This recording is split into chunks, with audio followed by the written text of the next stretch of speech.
Hey everybody, thanks for joining us. I'm Lauren Zima.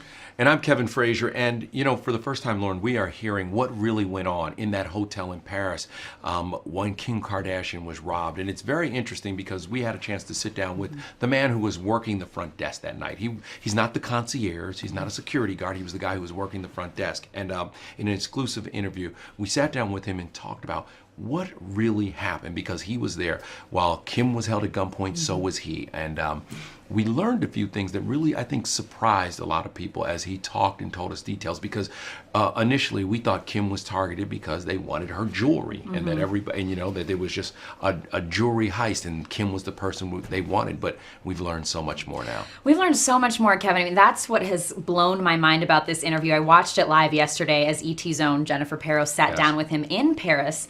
And his name is Abdulrahman. He's not revealing his last name for security reasons, but he's going by that. And we're going to take you through basically finding out that so many things that you thought were what went down, you thought how Kim was targeted, turns out, according to him, to not be true. Let's take a listen to how he says Kim was reacting really quickly. But also, guys, we want you to know that we are going to be listening to your questions and your comments on Facebook right now. So let us know whatever questions you still have about this story that has rocked the world. But here's how he said Kim reacted that night.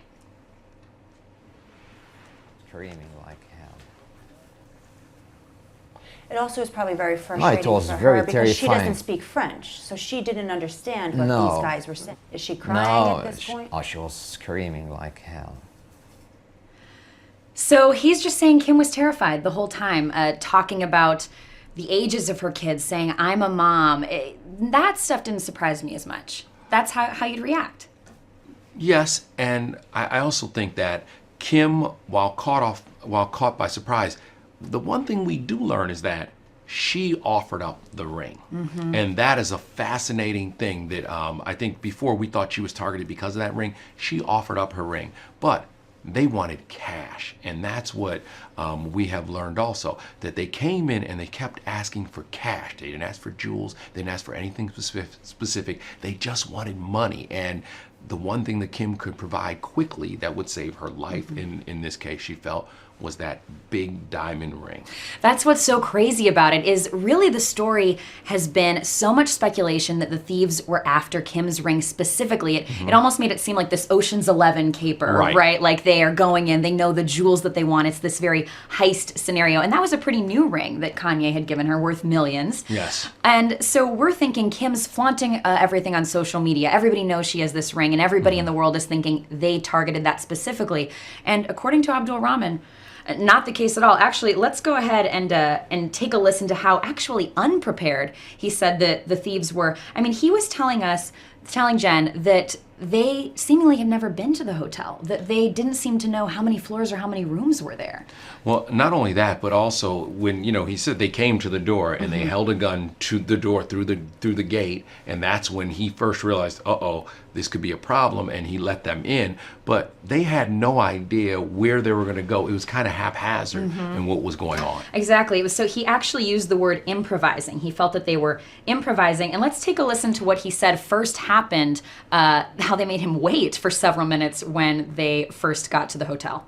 Emergency door. And they're at the front desk just waiting for a client to come in to rob. They waited like for 10 minutes. And do they? It's very long. Yeah, that's a long time. Yeah. That's probably the longest 10 minutes of your life. No, very long. And in a stressful time like this, the time change.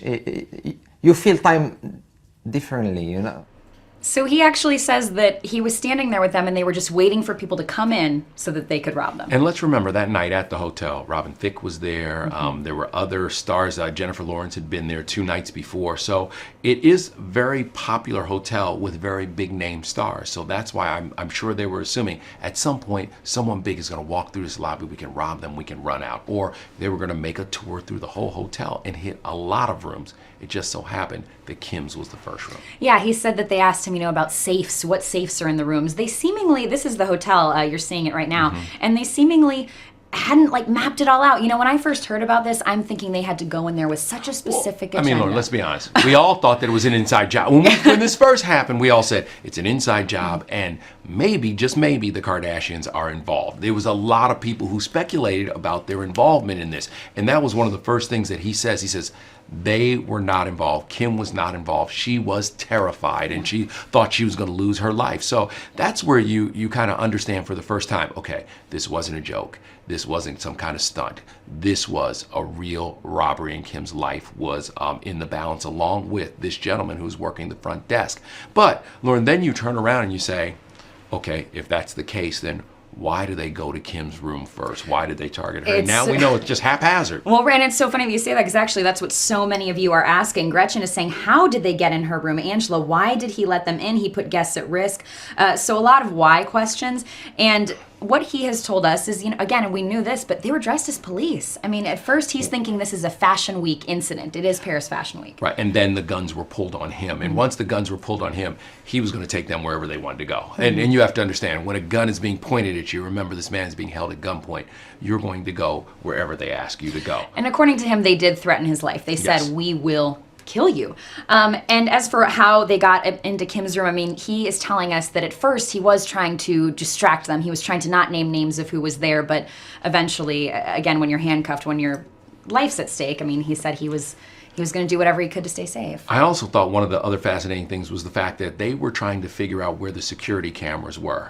And they didn't have them. There weren't any. There weren't any.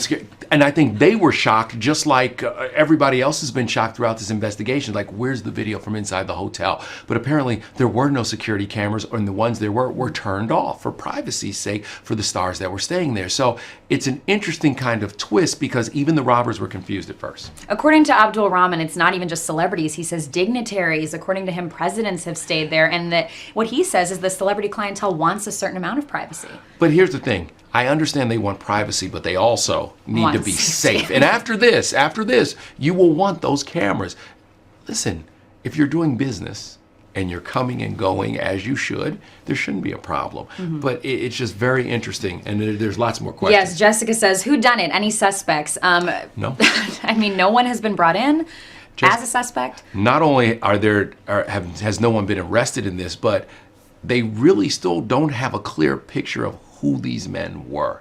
And that's where it gets really weird, that they haven't even formed a picture of who these guys were. It was interesting to me, too, that Abdulrahman told us, they just seemed like they'd never been there before, according to him, completely unfamiliar. I'm reading these, yeah. Yeah, Edward says, I hope that the hotel gets more security. So scary. Yeah, Edward, I believe that they will get more security, but also I think that they have forever lost their celebrity clientele. You know, I saw Robin Thicke just night before last at a film premiere, and, you know, he doesn't even want to talk about what went on that night, because he's just like, listen, I don't even want to talk about it, because it could have been him just as easy as it was Kim. And I think that for Kim, and another interesting note that we learned is that Kim was bound and gagged, but her phone rang. And it was Pascal, her bodyguard. And when it rang, and the gentleman from the front desk, Mr. Abdulrahman. Mr. Abdulrahman said, hey, that's her security calling, and they could be coming any moment. That's what scared them off. Right. It's almost this both sort of blessing and a curse, because Kim is the one that's targeted first. They come after her. She has this terrible experience. But because her bodyguard, who is with her all the time, he was just out with Kourtney that night at an event with Kim's sister Kourtney. But because he called to see if she was okay, that's what scared the thieves off. And that's what according to Mr. Abdulrahman, that's what happened. Do want to get into, guys, as Kevin said, it is just so crazy, because we're all thinking they're there for the ring, and according to this man who manned the front desk, that was not why they were there at all. Listen to what he said about how they asked for money first.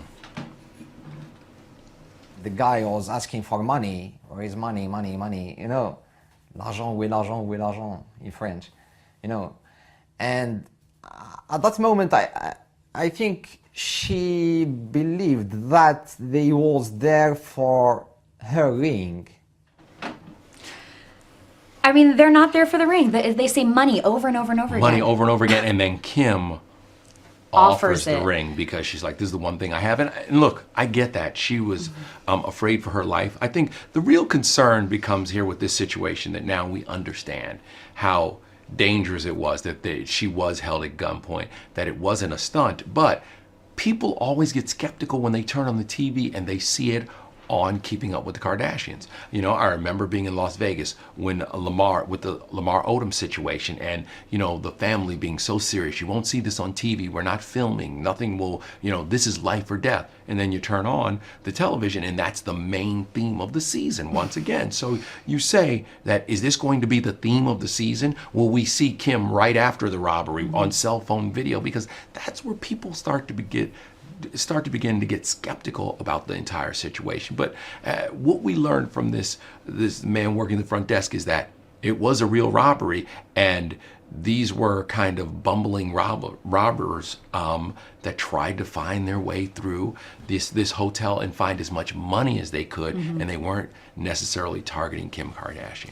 Well, and like you said, she handed over the ring herself, which, you know, she's a mother. She keeps screaming about her kids. He told us that at one point she was just saying the ages of her children to try to get them to listen to her, because there's also that language barrier. You know, she doesn't really speak French. They didn't understand English. And Abdulrahman told us he was the interpreter at some points. But this is what happened when Kim offered up the ring. You know, they said, just a ring. She gave her ring to the guy. And when he took it, like I don't know, he took it like this. Oh, it's nice. And he put it on his pocket. I mean, because it's a huge ring. Massive diamond. For him, it was just a ring, I think. So he says Kim offers the ring. The guy throws it in his pocket as if it's just a ring. Oh, it's nice. Piece of costume jewelry. But I think at that point, she believed she was the target of this thing. And you know, they took some other jewels, and some of it they dropped in the street as they were escaping. And police are trying to get DNA off that jewelry that was lost.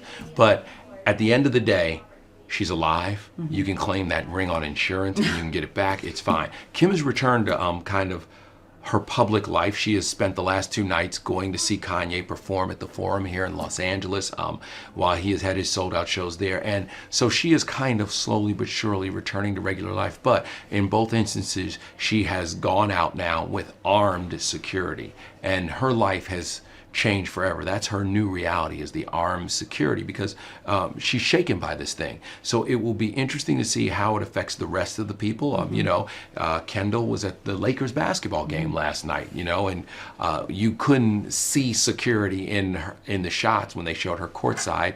They were watching her alleged boyfriend, Jordan Clarkson, play for the Lakers. But, you know, you look at that situation, you wonder, how will life change for all of them, and will they have more security, and will there be more scrutiny, and will they at all times be watched? Well, and we still have not seen Kim make that major social media return, right? I mean, that's what everybody's waiting for. What is her first post going to be? What's her first statement going to be? Because she has been absent on Instagram, on Snapchat, platforms she used to be on all the time. What I think is so interesting is, you know, that night, say Pascal had been there. He did not have a gun. Multiple people have said that, and they do so much traveling to all these different countries where laws are different. Gun carrying laws are different, so that'll be interesting to see. So when you mention Pascal, that is her security guard, and he is guarded lots of stars, from Sierra to the Black Eyed Peas to Katy lots Perry, of folks out there. Yeah, he is excellent. He is a very big man who can hurt you very easily, and I think that he would have been there, and it would have been a different situation. If they had seen Pascal, it might have been a different situation. Well, a phone call from him, according to the front desk guy, scared them off. I mean, so I don't, it is interesting to hear him tell the story and hear his demeanor. And I also think it's interesting that people were blaming Pascal. If he had been there, what, you know, you wonder, would it have been different? But he was dispatched to go with, you know, Courtney and make sure she was okay. And so that's what he did. He did his job. And I think there was an expectation that Kim was relatively safe in that hotel that housed so many stars and dignitaries. And so I do like the sentiment that where folks are saying that, hey, you know what? Kim, whether you like Kim or not, you do have to feel for her being put in this life or death situation, because you don't wish that on any of your friends. No, and another thing, they're asking for money, money, money. Kim didn't have very much money on her. No. The front desk man is telling us that it was agitating them that she didn't have very much cash. So she's handing over the rings. She's screaming about her children. She's terrified, according to him. You guys, we are going to wrap things up here, but again, this is this guy's first time on camera. You have to watch this interview. It's going to be tonight on ET. You'll find out what Kim's final gesture was to him that night. It's going to be really compelling. And I also hope you guys watch and look at his demeanor. Look at his demeanor throughout this interview.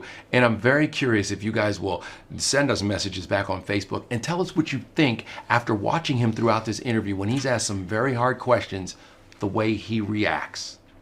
It's interesting. It is so interesting to see how people do react in these extreme situations, both when they're scared for their lives and when they're having to tell this traumatic story. I was surprised. I was a little surprised. All right, guys, watch it tonight on ET. Thank you so much for joining us, and please like ET on Facebook, because we're going to continue to bring you all the latest in breaking news, especially these exclusives that we get like this. Thanks so much for watching.